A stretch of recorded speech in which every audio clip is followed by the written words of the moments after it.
Hi, I'm Ben Shapiro, and this is Reality Check. Hillary Clinton is the most transparent woman she knows. She even said so in 2008.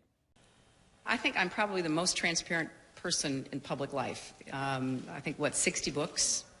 60 books have been written. I feel you know a lot more about me than you know about anybody else. Much of it untrue, but nevertheless, it's all out there. Sadly, Hillary's a liar. When news emerged this week that Hillary had set up a private email server the day before her nomination as Secretary of State and had used her private email address for her entire tenure as Secretary of State so that there were no government records of those emails, and that her aides also used private email addresses, and that her server had the capacity to fully delete emails, and that hackers could have hacked those emails, well, no one should have been surprised. Of course she did. Let's take a trip in the Wayback Machine. When Hillary Clinton was 27, back in 1974, she worked for the House Judiciary Committee, which was then investigating Richard Nixon.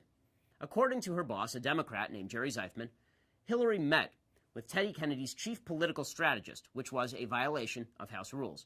She then manipulated the system to avoid investigating Nixon, hoping he'd stick around long enough to sink Republican election chances in 1976, which she thought would have let her boy Teddy into the White House.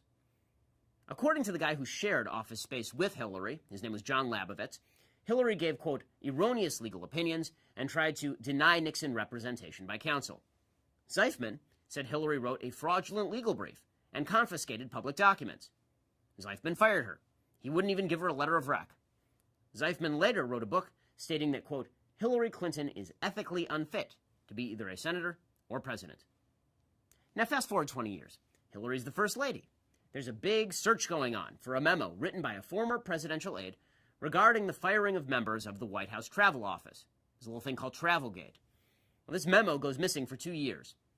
At the same time, documents regarding Hillary Clinton's work at the Rose Law Firm in Arkansas, specifically her work regarding a savings and loan company run by the Clintons' business partner in the Whitewater land venture, and they go missing for 2 years. Then, in January 1996, miraculously, they appear. The Rose Law Firm documents magically show up. A White House aide finds them. In the White House, of all places. In a storage area, in the third floor of the White House. In the private residence of the President and First Lady. And the long-lost memo, well, it just shows up a couple of days later. How miraculous. Hillary's lawyers said she had no idea the documents were there, except that the FBI found Hillary's fingerprints on the documents. Oopsies. Hillary is still the only First Lady in American history to be fingerprinted by the FBI. Now, all that was before the rise of email. But the Clintons loved email because it's so much easier to hide emails than to track down every copy of every document for destruction. And hide emails they did. According to Judicial Watch, Cheryl Mills, Hillary's hatchet woman, helped prevent the Clintons from turning over 1.8 million emails to Judicial Watch and Congress and federal investigators. 1.8 million emails. When a White House computer contractor tried to reveal this, White House officials allegedly told her to, quote, keep her mouth shut. You know that name, Cheryl Mills. You may remember her. She ended up being in charge of document production for Hillary's State Department in the Benghazi investigation.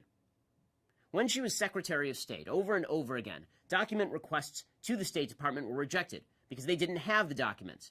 Hillary did, on her private server. The Associated Press hit a stonewall. So did Judicial Watch. So did Gawker. All a big coincidence, of course. It was all a big mix-up when Clinton hitman Sandy Berger stole documents from the National Archives and stuffed them down his pants as well. And now, Hillary has assured us via Twitter she desperately wants the State Department to release all of her hidden emails. We should believe her. After all, she's the most transparent woman in American history. At least, the most transparently corrupt.